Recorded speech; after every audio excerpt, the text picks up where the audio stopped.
તમારા જીવન પાથેમાંથી આજે શ્રી વિષ્ણુ સહસ્ત્રનામ.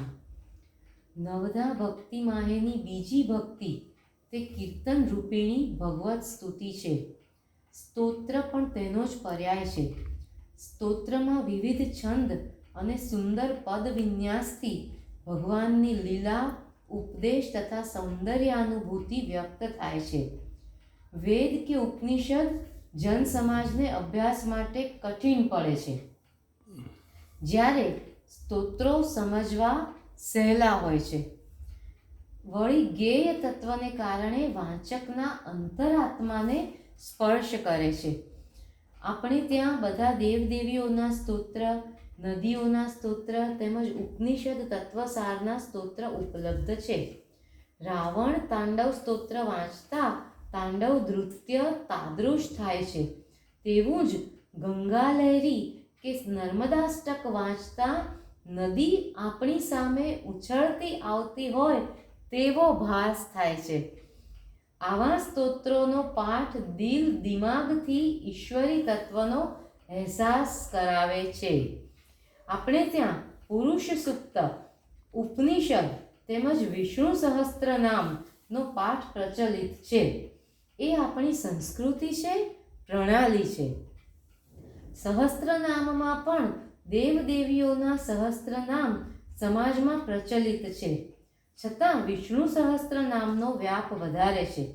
કાશ્મીરથી કન્યાકુમારી અને જગન્નાથપુરીથી દ્વારિકા સુધી વિષ્ણુ સહસ્ત્રનામનો પાઠ બધી જ જગ્યાએ થાય છે. પાઠનું પણ મહત્વ છે. ગીતામાં કહ્યું છે કે યજ્ઞાનામ જપ યજ્ઞોસ્મિ. જપને આપણા ધર્મગ્રંથોમાં ખૂબ મહત્વ આપેલું છે. આપણી ચેતનાનું ઈશ્વર તત્વ સાથે અનુસંધાન કરવા જપ યજ્ઞ કારગત નીવડે છે. આપણા પરિવારમાં થતી સાયં પ્રાતઃ પૂજામાં જપ વિશેષ પ્રકારે કરવામાં આવે છે. આપણા સંતાનો પણ વડીલોના જપ યજ્ઞથી પ્રેરિત થઈ આચારનું સારું ભાતું મેળવે છે. વિષ્ણુ સહસ્ત્રનામ પણ જપ છે. માત્ર એક જ નામનો અખંડ જપ નથી, પણ શ્રી વિષ્ણુની વ્યાપકતા દર્શાવતા 1000 નામના પાઠ છે. અહીં જ્ઞાન અને ભક્તિનો સમન્વય થયેલો છે. શબ્દની સાથે તેનો અર્થ પણ આપણા માનસ પટ પર અંકિત થાય છે. સમજપૂર્વક વાંચન અને સમજપૂર્વકનું પઠન આનંદદાયક હોય છે. સ્તોત્રનું સુંદર ગઠન અને સુંદર ગાન શબ્દની પેલે પાર લઈ જાય છે, ઈશ્વરની અનુભૂતિ કરાવે છે. નામ જપથી બહિર્મુખ વૃત્તિને અંતર્મુખ કરવાની છે. નામની પાછળ જે ભાવદર્શન અને પરમાત્માની લીલા પ્રગટ અપ્રગટપણે રહ્યા છે તે જાણતા હોઈએ તો નામ સ્મરણ કરતી વેળા વિશેષ આનંદ થાય અને નામી સાથે એકરૂપતા સધાય. જપથી ઈશ્વરના ચિંતનથી ચિત્તની શુદ્ધિ થાય છે, આધ્યાત્મિક સ્નાન થાય છે. શંકરાચાર્યે અનેક ભાષ્યો લખ્યા, પણ સામાન્ય સમાજ માટે સ્તોત્રો લખ્યા અને ગીતા અને વિષ્ણુ સહસ્ત્રનામનો પાઠ કરવો તેમ ખાસ નિર્દેશ કર્યો.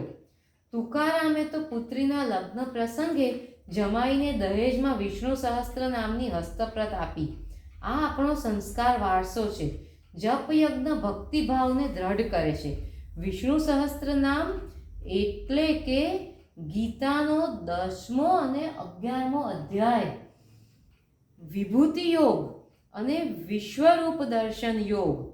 જેવી રીતે ભક્તિ યોગ અને પુરુષોત્તમ યોગમાં પરિણમે છે, તેમ વિષ્ણુ સહસ્ત્રનામનો જપ ઈશ્વર સાથે એકરૂપતા સાધે છે.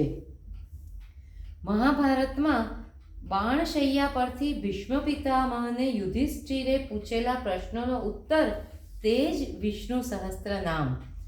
યુધિષ્ઠિર પૂછે છે, આ જગતમાં કયો એક જ દેવ છે અને કયા દેવ પરમ શરણરૂપ છે? કોની સ્તુતિ કરતા અને કોની પૂજા કરતા મનુષ્યો કલ્યાણ પામે છે? સર્વ ધર્મોમાં કયા ધર્મને આપે શ્રેષ્ઠ માન્યા છે? કોનો જપ કરતા મનુષ્ય જન્મ મરણ રૂપી સંસાર બંધનથી મુક્ત થાય છે? વિશ્વવ્યાપક ભગવાન વિષ્ણુનું ભક્તિપૂર્વક સ્મરણ. શરણ, અર્ચન, સ્તુતિ તે જ પરમ ધર્મ છે. 108 શ્લોકવાળા આ સ્તોત્રમાં ભગવાન વિષ્ણુના દરેક નામનો પાઠ આપણી ચેતનાને ઊંચે ને ઊંચે લઈ જાય છે. પહેલા શ્લોકમાં વિષ્ણુ વૃષ્ટકાર આપણને વિષ્ણુની વ્યાપકતાનો ખ્યાલ આપે છે. વિશ્વ વિષ્ણુનું પ્રવેશ દ્વાર છે. સહસ્ત્ર નામનો પ્રારંભ પણ આપણી સામે રહેલા આ વિશાળ સિંહ દ્વારથી થયો છે.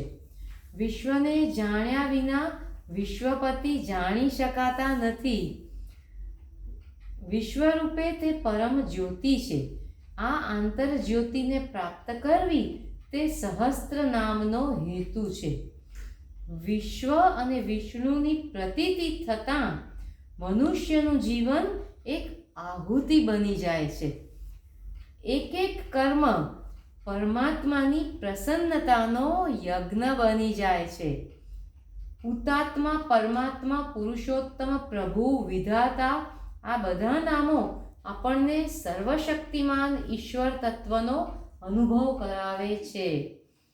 શ્રીદઃ, શ્રીશઃ, શ્રીનિવાસઃ, શ્રીનિધિ, શ્રી વિભાવત, શ્રીધર, શ્રીહર, શ્રીમાન જેવા વિષ્ણુના નામો વિષ્ણુની શક્તિનો પરિચય કરાવે છે.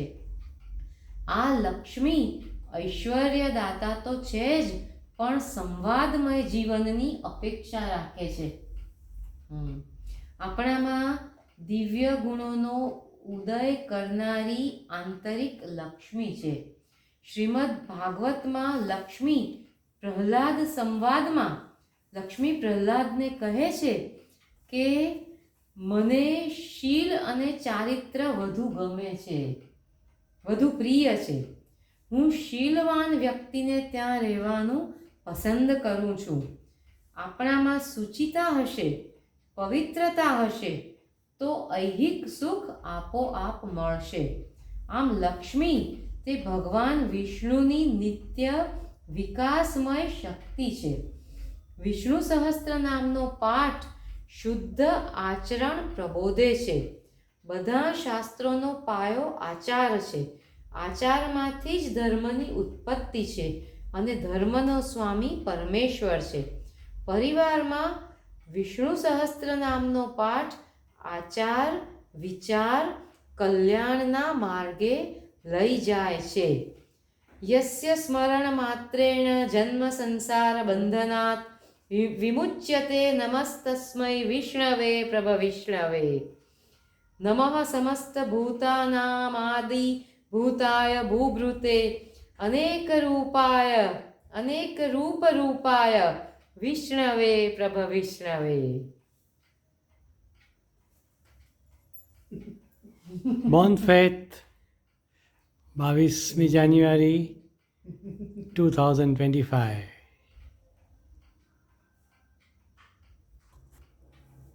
કોઈ દૈવી શક્તિએ જ મારી પાસે લખાવ્યું છે. આ તો મમ્મી આ બહુ સરસ લખાવ્યું એમ થાય કે આપણી કલમ કોણે કર્યું? આ કૃપા છે, પ્રભુની કૃપા. અને આ વાંચીએ ને તો આમ વાતાવરણ બની ગયું હે ને.